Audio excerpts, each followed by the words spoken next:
Chapter 8. Routine Life in Nha Trang.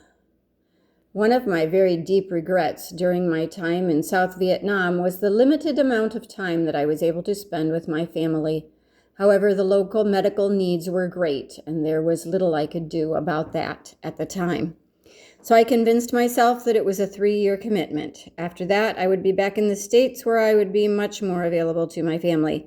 Yet another imposition on my time was that I was asked to be the medical director of the hospital by Dr. Pibburn. He did not find hospital medical board meetings to be very satisfying. That was probably the more stressful of the two positions of responsibility I was given. Thus, in addition to problem-solving difficulties among the Vietnamese hospital and expatriate staff, I would be taking on some of the responsibilities of the Vietnamese pastor, who was in name, if not in fact, the de facto medical director for the hospital. At quarterly hospital staff meetings, there were 5 or 6 Vietnamese pastors or professors from the Bible school present, since this hospital was a branch of their Christian and Missionary Alliance outreach. In addition, there might be meetings that would take place between hospital doctors and the administration from Saigon, who would address other special problems. These problems might involve relationships between the expatriate and Vietnamese staff.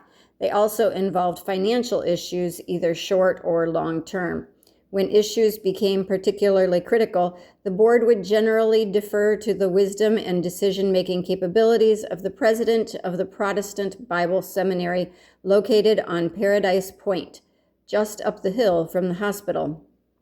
Paradise Point was located higher on a nearby hill from the Nha Trang Hospital, where the C&MA missionaries had located their seminary.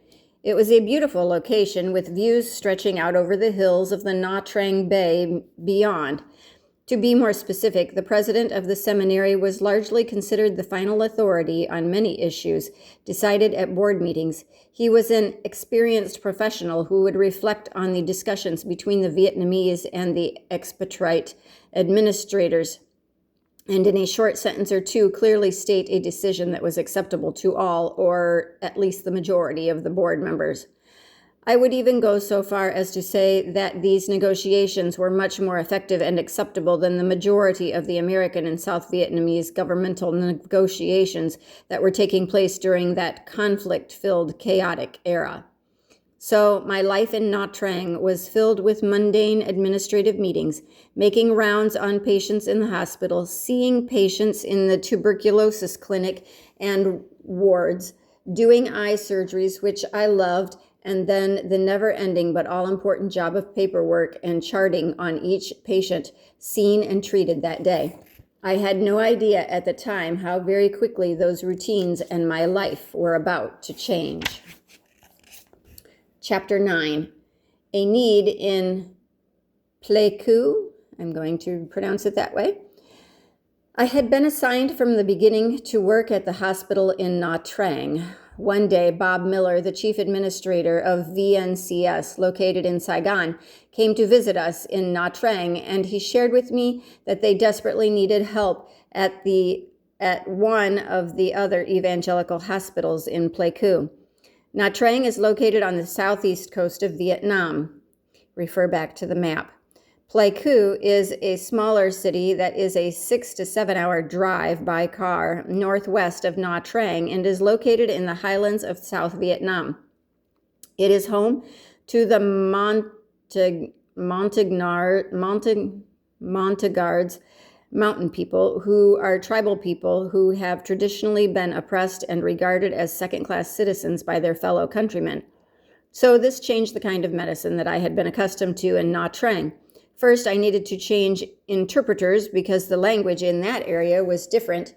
Secondly, it changed because the practice of medicine became much more rudimentary.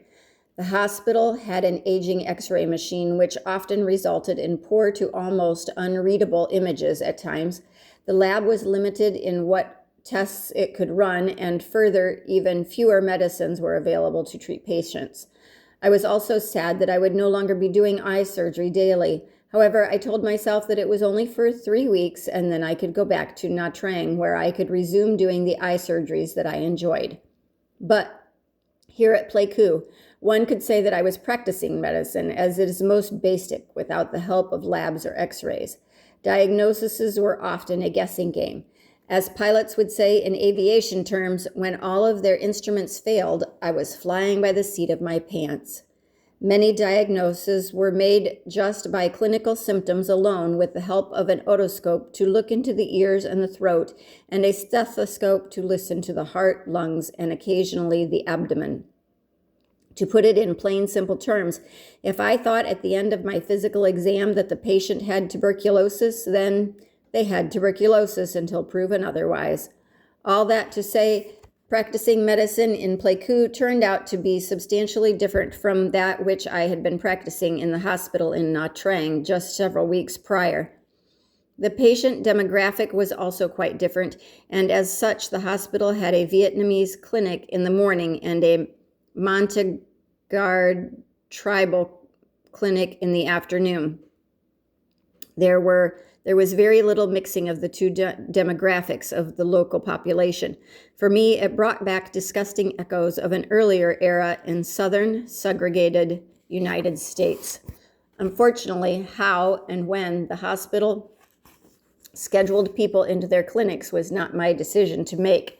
It was uncomfortable for me, but being the new guy in Pleiku, there was very little I could do about that at the time. I say all of this to help the reader understand how a high-ranking South Vietnamese army commander might be highly offended when I unwittingly placed a 12-year-old Montagnard tribal boy, seen as a second-class citizen, ahead of his 2 sons for medical treatment. In that time, place, and situation, it was not just a minor misstep on my part, it was a major error.